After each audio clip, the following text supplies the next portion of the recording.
ভ্রমণ পিপাসু বাঙালির কাছে চটজলদি দুদিনের ছুটি কাটাতে কোথাও যাওয়া মানে সেটা হলো দীঘা, পুরী ও দার্জিলিং। আর কম বেশি সব বাঙালিরই এসব স্থান একবার হলেও ঘোরা। তবে শুধু ঘোরাঘুরি বাদেও মানুষ পৌঁছে যান এইগুলির মধ্যে অন্যতম জনপ্রিয় স্থান পুরীতে। প্রাকৃতিক শোভা, সমুদ্র সৈকত আর বিভিন্ন ঐতিহাসিক স্থাপত্য, ভাস্কর্য ও মন্দিরে মোড়া এই স্থান বহন করে আসছে নানা রূপকথা, নানা রহস্য। আজ আপনাদের এই পর্বে আমরা দেখাবো পুরীর জগন্নাথ মন্দিরের জানা অজানা বহু রহস্য। পুরীর এক ও অন্যতম আকর্ষণ হলো জগন্নাথ মন্দির। আর এই মন্দির নিয়ে যুগ যুগ ধরে নানা কাহিনী ও রহস্য ধারাবাহিকভাবে চলে আসছে। নীলমাধব, যাকে পৌরাণিক কথা অনুযায়ী শ্রীকৃষ্ণের হৃৎপিণ্ড বলা হয়, তাকে সায়েন্স একটি আর্ক রিঅ্যাক্টরের তকমা দিয়েছে। এছাড়াও এই মন্দিরের ওপর লাগানো ঝান্ডা হাওয়ার বিপরীত দিকে ওড়ে এবং এই মন্দিরে নাকি কোনো ছায়া পড়ে না। এমনই বেশ কিছু আশ্চর্যজনক তথ্য আমরা আপনাদের সামনে তুলে ধরব আজকের এই পর্বে। পুরাণ কথা অনুযায়ী এক রাত্রে রাজা ইন্দ্রদূনের স্বপ্নে ভগবান বিষ্ণু আসেন এবং তাকে বলেন বানুকা মোহনের এক নদীর পাড় থেকে এক নিম কাঠের খোঁজ করতে, যার মধ্যে তিনি এক নীল মাধব পাবেন এবং তাকে যেন তিনি সাথে করে নিয়ে আসেন এবং তার জন্য একটি মন্দির বানান। রাজা সেই স্বপ্নাদেশ অনুযায়ী সেই স্থানে যান এবং সেখানেই পান এই নীলমাধব, যা হাতে নেওয়ার পরই রাজা এক অদ্ভুত শক্তি অনুভব করেন এবং তিনি সিদ্ধান্ত নেন যে এই কাঠ দিয়েই তিনি মন্দিরের মূর্তি বানাবেন। কিন্তু তিনি এমন কোনো কারিগর আর পান না যে কিনা এই কাজ সম্পন্ন করবে। যখনই কোনো কারিগর মূর্তি বানানোর চেষ্টা করেন তখনই তার যন্ত্র সামগ্রী ভেঙে যায়। একদিন সেখানে ভগবান বিশ্বকর্মা আসেন এক মূর্তিকারের রূপ নিয়ে এবং তিনি বলেন যে সে বানাবেন ভগবান বিষ্ণুর এই মূর্তি। কিন্তু তার একটি শর্ত রয়েছে, আর সেটি হলো আগামী 21 দিন পর্যন্ত মন্দিরের ভেতরে কেউ প্রবেশ করতে পারবেন না এবং তার কাজে কোনোভাবে ব্যাঘাত ঘটানো যাবে না। এইভাবে কাজ শুরু হয় এবং টানা 14-15 দিন মন্দিরের ভেতর থেকে আসতে থাকে টুংটাং করে খোদাইয়ের আওয়াজ। কিন্তু 14-15 দিন পর যখন আর বাইরে কোনো আওয়াজ আসে না, তখন মহারানী গুন্ডিচা অস্থির হয়ে মন্দিরের সেই দরজা খুলে দেন এবং তিনি দেখেন সেই স্থানে 3টি মূর্তি রয়েছে, যারা হলেন জগন্নাথ দেব, তার ভাই বলভদ্র ও তাদের বোন সুভদ্রা। কিন্তু তখনও পর্যন্ত সেই মূর্তিগুলির হাত পা তৈরি হয়নি এবং প্রচুর কাজও বাকি ছিল। মূর্তিকারের শর্ত ভাঙার জন্য তিনি তার কাজ সেখানেই থামিয়ে দেন। বিষ্ণুদেবের 4 ধামের মধ্যে অন্যতম হলো এই পুরীর জগন্নাথ ধাম। এই স্থান সম্পর্কে নানা কথা, নানা মত রয়েছে, যা আজও একইভাবে রহস্যজনক থেকে গেছে। জগন্নাথ দেবকে ভগবান বিষ্ণুর কয়েক অবতার হিসেবে মানা হয় এবং পুজো করা হয়, যেমন নরসিংহ, কৃষ্ণ এবং বামন অবতার। এই জন্যই মানুষ জগন্নাথ দেবকে এক শক্তিশালী রূপ হিসেবে মানেন। মনে করা হয় পুরীর জগন্নাথ ধামে বিষ্ণুদেব আসেন নিজের ভোজন সম্পন্ন করতে। তাই এই মন্দিরের ভেতরে রয়েছে এক রান্নাঘর, যেখানে রহস্যজনকভাবে সেই প্রসাদ বা অন্ন কখনো কম পড়ে না বা নষ্ট হয় না। বলা হয় পুরীর জগন্নাথ মন্দিরে সারাদিনে যত লক্ষই ভক্ত আসুক না কেন, কখনো প্রসাদের কম হয় না। যখন মন্দির বন্ধ হওয়ার সময় আসে তার আগে ঠিক সেই প্রসাদও শেষ হয়ে যায়। এছাড়াও সেই রান্নাঘরে রয়েছে আরও নানা রহস্য।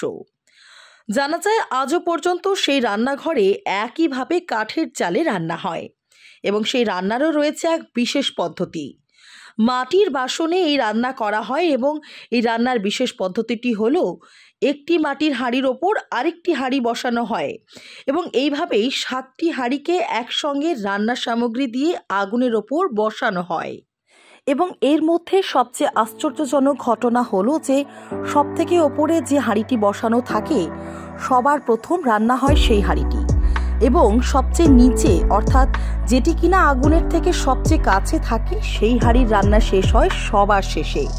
আর এই চমৎকারী বিষয়টির রহস্য আজও সকলের কাছে অজানা। এছাড়াও এই মন্দিরের ওপর লাগানো ঝান্ডা বা ধ্বজা সর্বদা হাওয়ার বিপরীত মুখে ওড়ে এবং মন্দিরের ওপর দিয়ে কখনো কোনো পাখি বা কোনো উড়োজাহাজ ওড়ে না। এই সমস্ত বিরল ঘটনাগুলির বিভিন্ন জন বিভিন্ন রকম ব্যাখ্যা দিয়েছেন, কিন্তু হাতে কলমে তার বৈজ্ঞানিক ব্যাখ্যা দিতে পারেননি কেউই। এসব ছাড়াও জগন্নাথ মন্দিরে একটি সবচেয়ে বড় প্রথা হলো, যা 12 বছর পর পর জগন্নাথ মন্দিরে পালন করা হয়। 12 বছর পর মন্দিরের স্থাপিত কাঠের মূর্তিগুলি বদল করে নতুন মূর্তি স্থাপনা করা হয়, যে দিনটির নাম দেওয়া হয় নবকলেবর। পুরনো মূর্তির ভেতরে এমন কিছু জিনিস থাকে যাকে নতুন মূর্তির ভেতরে রাখা হয়। এই জিনিসটিকে বলা হয় ব্রহ্ম পদার্থ। এই আচার এতটাই পবিত্র ও রহস্যমণ্ডিত হয় যে এর জন্য বড় কয়েকটি পদক্ষেপও নেওয়া হয়। প্রত্যেক 12 বছরে এই আচার পালন হওয়ার দিন গোটা শহরের বিদ্যুৎ ব্যবস্থা অচল করে দেওয়া হয়, পুরো শহরকে অন্ধকার করে দেওয়া হয় এবং সিআরপিএফ এর টিম গোটা মন্দির ঘিরে ফেলে এবং মন্দিরের ভেতরে সকলের আসা যাওয়া বন্ধ করে দেওয়া হয়। শুধুমাত্র ভেতরে যেতে পারেন মন্দিরের মুখ্য পুরোহিত, যিনি কিনা এই আচারটি সম্পন্ন করেন। কিন্তু তারও এই ব্রহ্ম পদার্থটি সম্পর্কে জানার অনুমতি নেই, তাই বিধিটি সম্পন্ন করার সময় পুরোহিতের হাতেও মোটা দস্তানা ও চোখে মোটা কাপড় বেঁধে দেওয়া হয়, যেন তিনি নিজেও এই বস্তুটির অনুভূতি না পান। তবে কিছু পুরোহিত জানান যে যখন তারা এই বস্তুটিকে হাতে নেন তখন তারা প্রচণ্ড এক শক্তির অনুভব করেন এবং তার মনে হয় যেন তার হাতের মধ্যে একটি ছোট খরগোশ রয়েছে, যেটি কিনা লাফাচ্ছে। লোকেরা মনে করে এটি আর কিছুই না, এটি হলো শ্রীকৃষ্ণের স্পন্দিত হৃৎপিণ্ড, যা কিনা 5000 বছর পর আজও জীবিত। এমনই মনে করা হয় যে রাজা ইন্দ্রদ্যুম্ন নদীর তীরে যে নীলমাধব পেয়েছিলেন সেটিই হলো এই ব্রহ্ম পদার্থ। কথিত আছে মহাভারতের যুদ্ধের পর একদিন দুপুরবেলা শ্রীকৃষ্ণ একটি গাছের তলায় বিশ্রাম নিচ্ছিলেন। তখন এক শিকারীর বিষাক্ত তীর শ্রীকৃষ্ণের পায়ে এসে লাগে। বলা হয় সেই সময় ভগবান বিষ্ণুর অষ্টম অবতার শ্রীকৃষ্ণের এই জগতে আসার উদ্দেশ্য পূরণ হয়ে যাওয়ায় তিনি ওই স্থানে তার প্রাণ ত্যাগ করার নির্ণয় নেন। মহাভারতের মসুল পর্ব অনুযায়ী শ্রীকৃষ্ণ যখন নিজের দেহ ত্যাগ করেন তখন সেই খবর শুনে অর্জুন ছুটে আসেন এবং উনি নিজের হাতে শ্রীকৃষ্ণের অন্তিম সংস্কার করেন। এই সময় একটি অদ্ভুত ঘটনা ঘটে, যা হলো দেহ সংস্কারের সময় শ্রীকৃষ্ণের সমস্ত দেহ আগুনে ভস্মীভূত হয়ে পৃথিবীর 5 তত্ত্বে সমাহিত হলেও তার হৃৎপিণ্ডটি থেকে যায় একইভাবে। অর্জুন সেই হৃৎপিণ্ডটি একটি কাঠের ওপর চাপিয়ে নদীতে ভাসিয়ে দেন এবং এরপরই রাজা ইন্দ্রদ্যুম্ন সেই নীলমাধবের স্বপ্ন পান। তাই এই জন্যই মনে করা হয় যে জগন্নাথ দেবের এই মূর্তি আসলে জীবিত, কারণ এর ভেতরেই শ্রীকৃষ্ণের হৃৎপিণ্ড আজও জীবিত। কিন্তু একজন বিখ্যাত আর্কিওলজিস্ট প্রবীণ মোহন অবশ্য এর অন্য কিছু ব্যাখ্যা দেন। তার কথায় শ্রীকৃষ্ণ আসলে একজন মানুষ না, উনি ছিলেন একজন অতিমানব। তার থিওরি অনুযায়ী নীলমাধব, যাকে কিনা বলা হয় শ্রীকৃষ্ণের হৃদয়, সেটি নাকি আসলে একটি আর্ক রিঅ্যাক্টর।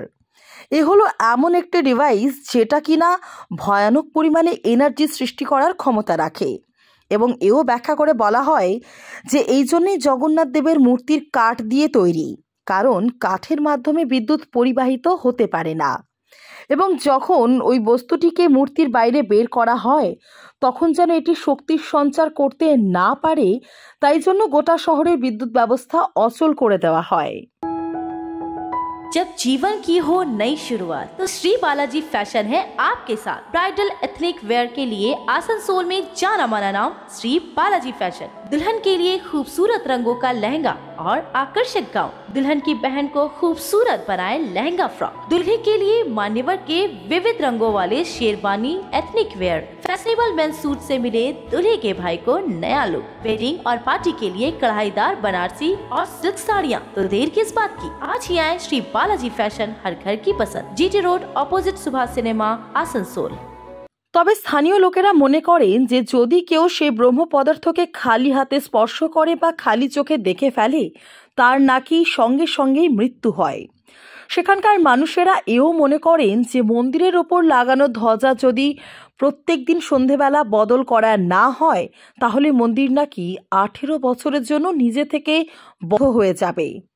পুরীর জগন্নাথ মন্দির হলো এমন একটি মন্দির যা উষালগ্ন থেকেই সম্পূর্ণ সনাতনীয় হিন্দুত্বের প্রতীক। এই মন্দিরে হিন্দু ও সনাতনীরা বাদে কেউ এই মন্দিরে প্রবেশ করতে পারবেন না এবং মন্দিরের বাইরে একটি বোর্ডে 5টি ভাষায় একথা স্পষ্টভাবে লেখাও রয়েছে এবং এই নিয়ম সকলের জন্যই এক এবং শক্ত হাতে এই নিয়ম আজও পালন করা হয়।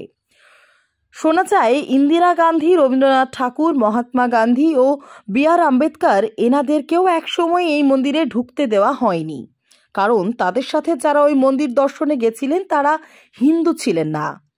মনে করা হয় এই মন্দিরের এই কঠিন নিয়ম হয়েছে কারণ একসময় এই মন্দিরে বহু হামলার শিকার হয়েছে।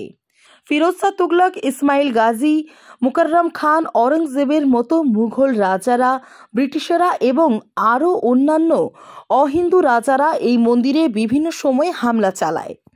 140 বছর পর্যন্ত জগন্নাথ দেবের মূর্তিকে সোনারপুরে একটি গুহায় লুকিয়ে রাখা হয়েছিল এসব হামলাকারীদের হাত থেকে। তবে বহু চড়াই উতরাইয়ের পর আজ এই মন্দির সম্পূর্ণভাবে সুরক্ষিত। জগন্নাথ পুরী দর্শন করতে গেলে আপনি সেই স্থানে কিভাবে যাবেন তা আমরা আমাদের এই পর্বে আপনাদের জানাবো। জগন্নাথপুরে যাওয়ার জন্য রাজ্যের বিভিন্ন প্রান্ত থেকে সরাসরি ট্রেন পাওয়া যায়, তবে আপনি চাইলে হাওড়া থেকে ট্রেন ধরে সরাসরি চলে আসতে পারেন পুরী স্টেশনে এবং পুরী স্টেশন থেকে আপনি পেয়ে যাবেন বাস, অটো বা ভাড়া গাড়ির ব্যবস্থা এবং পুরীতে আপনি থাকার জন্য পেয়ে যাবেন বিভিন্ন দামের হোটেল ও আশ্রম এবং আপনি উপভোগ করতে পারবেন সমুদ্র সৈকতের সৌন্দর্যতার সঙ্গে আধ্যাত্মিকতার ছোঁয়া।